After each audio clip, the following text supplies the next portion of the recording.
Pour commencer, je rappelle que nous sommes ici dans notre logiciel Photoshop CS6. Nous sommes là pour réaliser rapidement, pour montrer, pour vous apprendre à réaliser très rapidement une carte de visite. Euh, à- et c'est a priori, vous devez déjà maîtriser déjà les bases du logiciel, l'interface, les différentes parties de l'interface, les outils, tout. Maintenant, nous allons rapidement passer à l'essentiel. Voilà. Et pour commencer notre carte de visite, nous irons d'abord dans le menu fichier ici et créer un nouveau fichier. Un nouveau fichier sous le nom de carte de visite. Voilà. Exemple 1.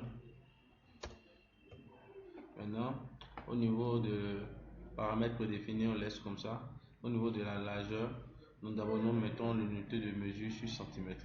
Maintenant, la taille, le format de la carte de la carte de visite international standard, c'est 8,50.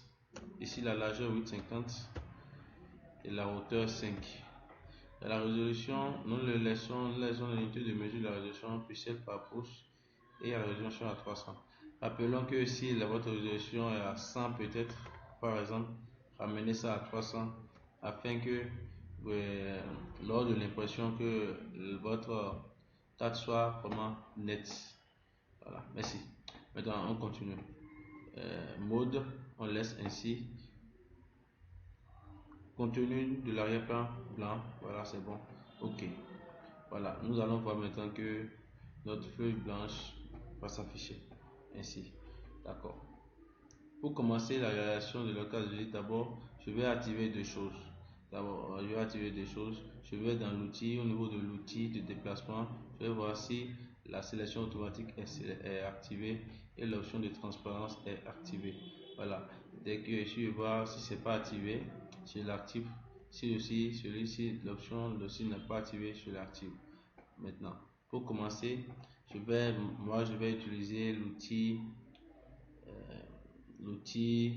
de forme personnalisée pour pouvoir réaliser le design de la carte. Voilà, cet outil est accessible à même les débutants.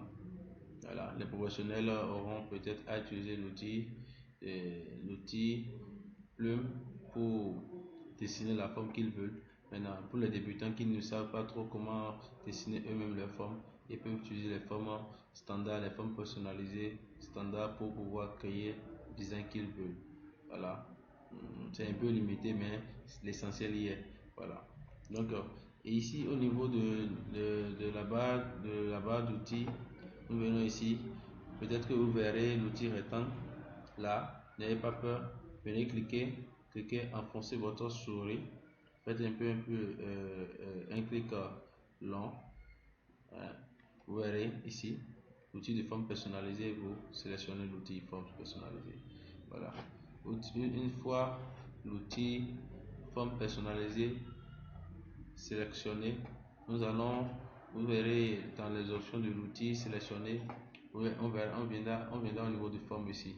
Maintenant, peut-être à votre niveau, vous n'aurez pas toutes ces formes là affichées. N'ayez crainte, venez juste ici au niveau de l'icône en forme de roue.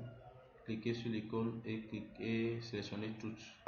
Donc, toutes les formes disponibles pour définir dans le logiciel vont s'afficher. Mais dans la forme que moi je vais utiliser ici et que j'aime bien utiliser souvent, c'est cette forme là. Voilà. J'utilise la forme. Maintenant, je dessine la forme. Je fais juste un appui long et puis je bouge. Voilà, la forme se dessine. Maintenant, la couleur qui s'affiche au fond, la couleur de fond de la forme, c'est la couleur qui c'est ici. Vous pouvez changer la couleur que vous voulez mettre. On laisse ainsi, on n'a pas besoin de ça pour le moment. Voilà, je continue. Maintenant, je continue. Je vais vous rappeler, n'ayez pas peur.